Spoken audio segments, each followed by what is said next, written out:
kemudian di samping saya ada Mas Angga Dharma, kemudian di sampingnya ada Mbak Novita Sari. Yang pertama kita mulai dari obligasi atau bond.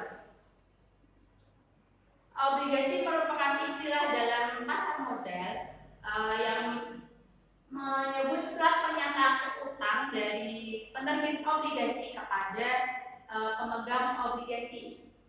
Jadi penerbit obligasi itu sebagai pihak yang berutang, sedangkan pemegang obligasi adalah pihak yang berpiutang. Obligasi ini dapat diperjualbelikan dan merupakan salah satu dari instrumen investasi. Obligasi itu sendiri memiliki beberapa karakteristik. Yang pertama adalah nilai nominal. Nilai nominal dari obligasi ini adalah sejumlah nilai yang nanti akan dibayarkan pada saat jatuh tempo obligasi. Kemudian karakteristik yang kedua adalah kupon.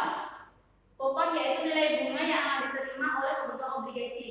Jadi selama jangka waktu obligasi ada kupon atau bunga yang akan diterima selama jangka waktu tersebut. Kemudian ada jatuh tempo. Jatuh tempo adalah tanggal pembayaran dari nilai pokok obligasi tersebut. Karakteristik yang keempat adalah penerbit atau emiten atau issuer, yaitu pihak yang menerbitkan obligasi.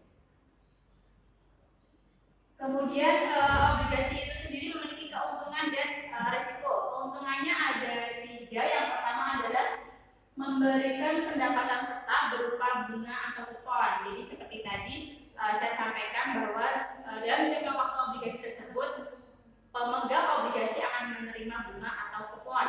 Kemudian keuntungan yang kedua adalah keuntungan atas penjualan obligasi. Jadi selisih terhadap dari pembelian obligasi dan penjualan obligasi itu akan mendapatkan keuntungan atau capital gain. Kemudian pemegang obligasi memiliki hak klaim pertama atas aktiva perusahaan ketika perusahaan tersebut likuidasi atau bangkrut. Kemudian kita lanjut ke risiko obligasi. Yang pertama adalah risiko tingkat suku bunga. Jadi bunga obligasi yang naik turun itu menjadi salah satu risiko. Kemudian risiko perusahaan tidak mampu membayar pokok ataupun bunga. Jadi bisa jadi suatu perusahaan itu tidak mampu membayar nilai nominal dari obligasi tersebut. Itu menjadi salah satu risikonya. Kemudian risiko capital loss yang terjadi ketika menjual obligasi sebelum jatuh tempo. Jadi harganya lebih rendah dari pembelian. Kalau tadi di keuntungannya ada capital gain, di sini ada capital loss. Kemudian kita lanjut kepada jenis-jenis obligasi. Obligasi yang pertama yaitu kita lihat dari sisi penerbit. Ada obligasi pemerintah, obligasi korporasi, dan obligasi pemerintah daerah. Obligasi pemerintah ini yaitu surat utang yang diterbitkan oleh suatu negara dan sah secara hukum. Kemudian obligasi korporasi ini obligasi yang diterbitkan oleh BUMN atau swasta. Sedangkan obligasi pemerintah daerah yaitu obligasi yang diterbitkan oleh pemerintah daerah, biasanya untuk menunjang pembangunan daerah. Kemudian kita lanjutkan pada obligasi berdasarkan nominal. Jadi obligasi berdasarkan nominal ini terbagi menjadi obligasi konvensional dan obligasi retail. Obligasi konvensional adalah obligasi yang nilai nominalnya besar, yaitu sampai dengan 1 miliar per lot. Sedangkan untuk obligasi retail itu obligasi yang nilai nominalnya rendah, jadi 1 juta per lot. Kemudian obligasi berdasarkan imbal hasil. Di sini ada pembagian menjadi obligasi konvensional dan syariah.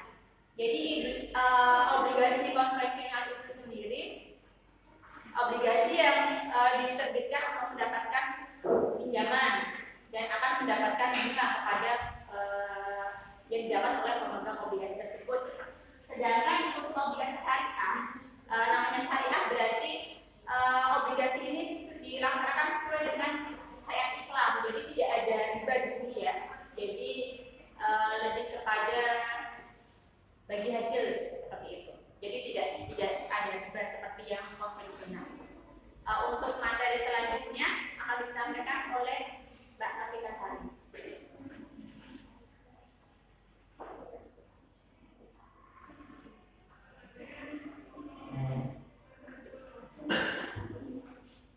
Kemudian di sini saya menjelaskan mengenai jenis obligasi berdasarkan jaminan. Yang pertama yaitu secured bond atau yang biasanya obligasi ini yang dijaminkan dengan kekayaan pemilik atau biasa dijaminkan oleh pihak ketiga. Dalam secured bond tiga jenis macam, yaitu mortgage bond, yang kedua collateral trust bond, yang terakhir recruitment certificate. Kemudian yang kedua, obligasi yang berdasarkan jaminan yaitu unsecured bond, yaitu jenis obligasi yang tidak menjaminkan menggunakan kekayaan milik penerbit. Jadi itu biasanya berasal dari pihak yang kekayaan dari pihak ketiga. Di situ ada beberapa jenis. Yang pertama debitors, yang kedua subordinate debitors, dan yang terakhir yaitu income bond. Selanjutnya jenis-jenis obligasi berdasarkan pembayaran bunga, yaitu yang pertama obligasi berdasarkan kupon, surat utang yang berskala memberi bunga kepada pihak investor. Kupon ini berisikan nominal tertentu sesuai dengan kesepakatan kedua belah pihak. Kemudian yang kedua, obligasi tanpa bunga atau zero coupon bond, yaitu surat utang yang tidak ada bunga dan tidak memberi kupon secara berskala. Kemudian yang ketiga, obligasi kupon tetap atau fixed coupon bond. Pengertian dari kupon tetap yaitu surat utang yang menawarkan tingkat suku bunga tetap kepada investornya hingga jatuh tempo. Artinya, investor bisa memastikan imbal hasil yang bakal diterima, jadi bisa memprediksi berapa imbal hasil yang akan diterima ke depannya.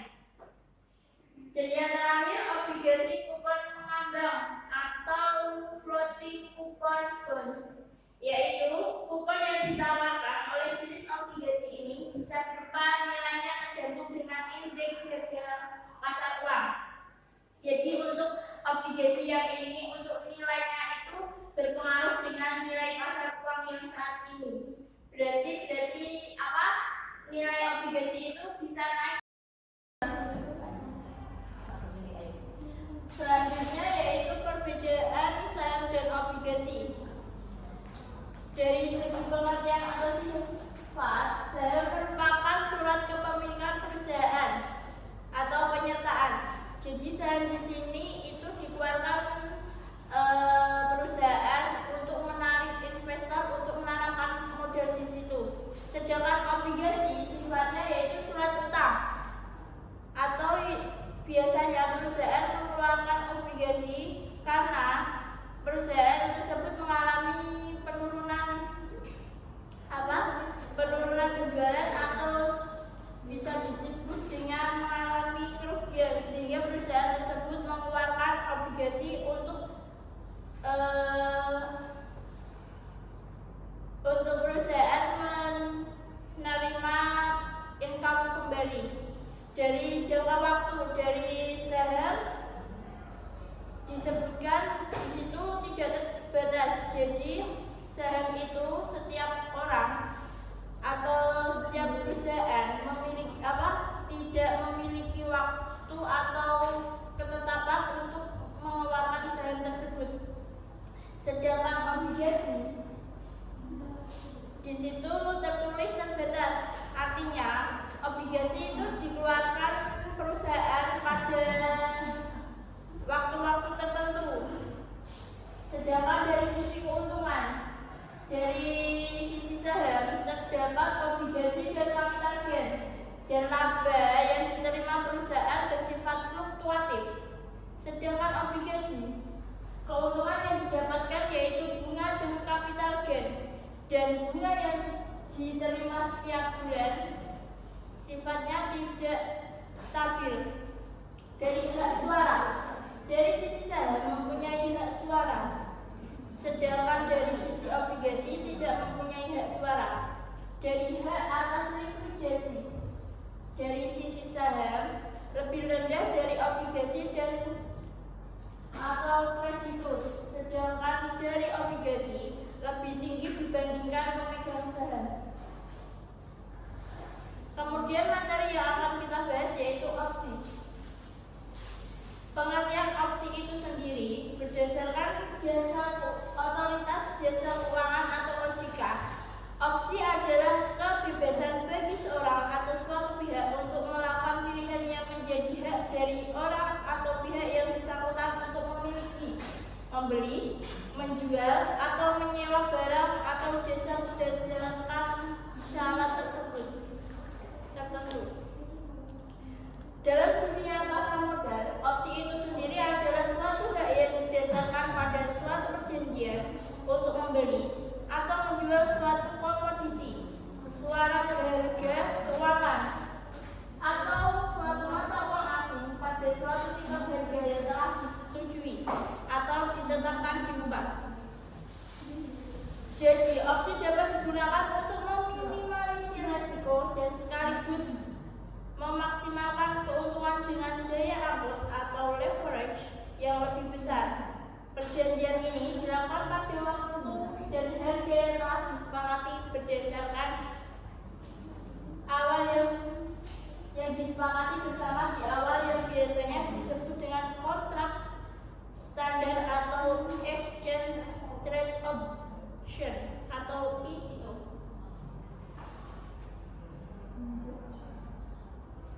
Kemudian terdapat jenis-jenis opsi. Di sini ada dua macam, yaitu opsi jual dan opsi beli.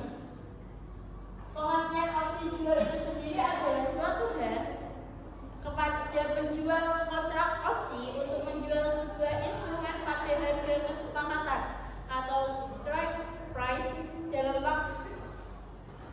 dalam jangka waktu tertentu yang disepakati. Sedangkan opsi beli yaitu suatu hak kepada pembeli kontrak opsi untuk membeli sebuah instrumen pada harga kesepakatan atau strike price dalam jangka waktu tertentu yang disepakati.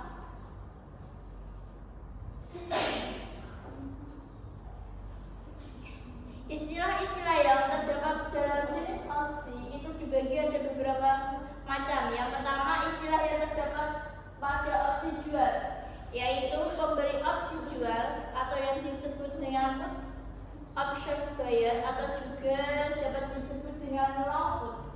Sedangkan penjual opsi biasanya disebut dengan put option seller atau dengan short put. Kemudian istilah pada opsi beli, pembeli opsi beli atau yang disebut dengan call option buyer yang juga dapat disebut dengan long call. Sedangkan penjual pada opsi beli disebut juga dengan call option seller atau dengan short call. Kemudian faktor-faktor yang mempengaruhi harga opsi yaitu yang pertama, jumlah permintaan dan pemasok supplier. Makin banyak investor yang berminat untuk membeli, yaitu makin mahal juga harga yang akan mempengaruhi opsi tersebut. Kemudian yang kedua, naiknya harga saham atau acuan atau underlying stock, biasanya harga opsi call juga ikut naik. Sedangkan yang ketiga, gejolak harga atau volatility. Apabila harga suatu saham bergejolak, maka premi akan semakin mahal. Sebaliknya, jika harga saham stabil, maka harga opsi juga ikut stabil. Kemudian yang keempat, masa berlaku opsi itu sendiri makin lama, maka harga opsi yang akan dijual maka berpengaruh juga dengan harga opsi tersebut.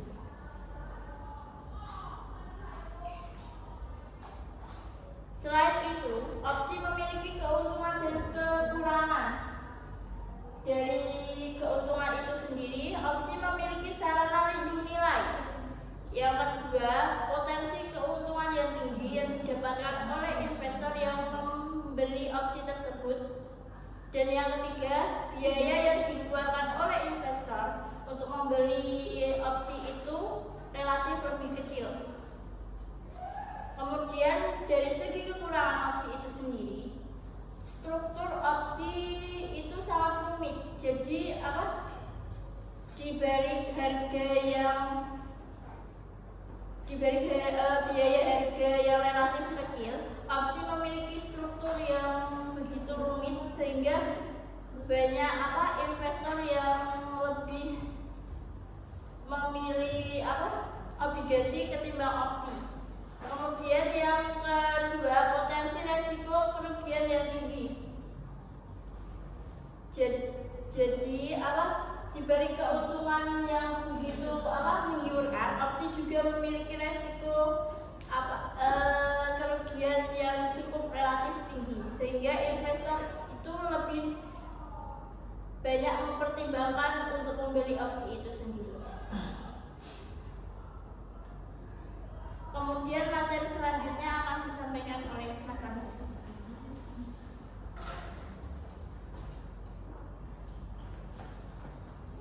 Baiklah, saya akan melanjutkan materi dari teman saya. Materi selanjutnya yaitu barang. Apa itu barang? Definisi barang adalah hak terhadap pemegang saham untuk melakukan pemesanan saham pada harga tertentu dari sebuah emiten. Umumnya masa berlaku barang adalah 6 bulan atau lebih sejak diterbitkannya. Lebih sederhananya lagi, barang merupakan produk turunan atau derivatif saham di pasar modal yang diberikan oleh perusahaan kepada investor secara gratis ketika membeli saham baru. Hak ini diberikan untuk pemanis supaya investor menjadi tertarik membeli saham yang ada. Dengan adanya waran, investor yang memperoleh hak untuk membeli saham, menebus saham pada harga eksekusi di kemudian hari. Karakteristik waran. Yang pertama, ada diterbitkan oleh perusahaan terbuka yang mencatat sahamnya di Bursa Efek Indonesia. Yang kedua, harga pelaksanaan setinggi-tingginya sebesar 125% dari harga saham terakhir pada hari keputusan penerbitan di rapat umum pemegang saham perusahaan tercatat. Kemudian yang ketiga, pemegang hak tidak wajib melaksanakan haknya sampai pada jatuh tempo. Yang keempat, tujuan penerbitannya adalah untuk menambah modal perusahaan. Yang kelima, jumlah yang terbit dan yang telah beredar tidak melebihi 35% dari jumlah saham yang telah ditempatkan dan disetor penuh. Kemudian yang keenam, masa berlakunya selama 6 bulan atau lebih sejak diterbitkannya. Ada juga keuntungan dan kerugian barang. Keuntungan yang pertama yaitu ada beberapa keuntungan, yaitu tidak adanya proses auto reject atau balasan minimum dan maksimum kenaikan dan penurunan harga saham dalam suatu hari perdagangan di bursa efek. Yang biasanya terjadi pada trading saham dengan ketiadaan auto reject, maka Anda pun bisa menemukan potensi lebih besar dalam meraup keuntungan. Kemudian, meski begitu bukan berarti mempunyai waran lantas tidak mempunyai risiko. Karena harga produk ini sangat spektakuler,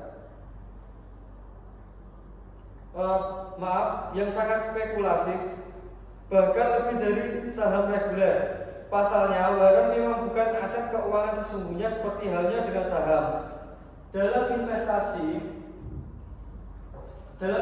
saham, Anda sudah bisa dikatakan ikut mempunyai perusahaan meski baru memiliki satu lot saja. Akan tetapi Waran tidak demikian, karena di dalamnya Anda hanya mempunyai hak untuk membeli saham, bukan memiliki perusahaannya. Dan tinggi atau rendahnya harga Waran sangat dipengaruhi oleh perusahaan emiten. Jadi Anda dituntut mampu menganalisa waktu terbaik menjualnya. Materi selanjutnya yaitu right issue.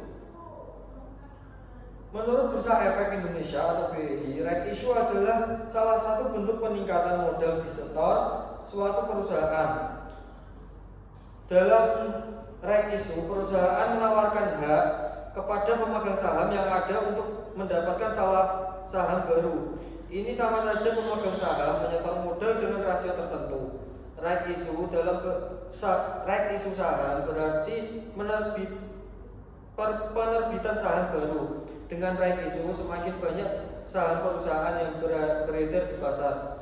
Hal ini akan menyebabkan harga saham terdilusi dan turun. Tujuan right issue. Tujuan perusahaan melakukan right issue saham antara lain yaitu yang pertama untuk membayar utang. Sebuah perusahaan pasti membutuhkan tambahan modal untuk memenuhi kewajiban keuangan saat ini. Biasanya perusahaan yang mengalami masalah finansial melakukan right issue untuk membayar utang, terutama ketika perusahaan tidak mendapat pinjaman lebih banyak uang dari lembaga keuangan. Kemudian yaitu untuk akuisisi perusahaan lain. Perusahaan dengan neraca keuangan sehat juga melakukan right issue dan mendapatkan dana untuk akuisisi perusahaan kompetitor atau ekspansi, membuka fasilitas baru maupun meningkatkan kapasitas usaha. Jika modal tambahan dari right issue dipakai perusahaan untuk ekspansi bisnis, maka aksi ini dapat menciptakan keuntungan modal bagi pemegang saham meski terjadi dilusi saham akibat right issue. Jenis-jenis saham right issue. Terdapat dua jenis saham yang bisa diketahui dari jenis saham right issue. Jenis-jenisnya adalah dengan menggunakan HMETD dan tanpa menggunakan HMETD. HMETD yaitu hak memesan efek terlebih dahulu. Pengertiannya yaitu hak yang melekat pada saham yang memungkinkan para pemegang saham untuk membeli efek baru, termasuk saham dan barang, sebelum nantinya ditawarkan kepada pihak lain. Oke, selanjutnya dengan menggunakan HMETD adalah jenis yang membuat pemegang saham perusahaan memiliki hak untuk membeli saham right issue dan tanpa terkecuali. Sedangkan jenis saham tanpa HMETD merupakan jenis yang hanya memberikan kesempatan pembelian saham baru hanya untuk beberapa pihak yang ditentukan boleh oleh perusahaannya. Kemudian ada keuntungan dan kekurangan right issue. Keuntungan yang didapat oleh investor dari adanya saham ini adalah peluang untuk mendapatkan profit. Hal ini biasa dari harga diskon dari jumlah saham yang dibeli lewat kegiatan ini, sebanding atau tidak dengan saham yang dimiliki investor sebelum membelinya. Saham ini juga memberikan keuntungan bagi perusahaan dengan meningkatkan ketertarikan pasar terhadap perusahaan, sehingga perusahaan bisa mendapat dana baru untuk menambahkan modal usaha mereka. Perusahaan tidak perlu membayar dana secara teratur dan aturan pembagian dividen juga berbeda-beda. Kemudian kekurangannya yaitu saham ini memiliki kekurangan untuk investor dan perusahaan sekaligus. Kegagalan dalam meraih target dan kinerja perusahaan yang tidak maksimal bisa membuat kedua pihak mengalami kerugian. Beberapa kemungkinan kerugian mungkin muncul adalah penurunan harga saham setelah adanya right issue dan kepemilikan saham investor yang terdilusi kalau tidak dieksekusi. Thank you. Sekian presentasi dari kelompok kami. Apabila ada salah kata dan perbuatan mohon dimaafkan. Wassalamualaikum warahmatullahi wabarakatuh.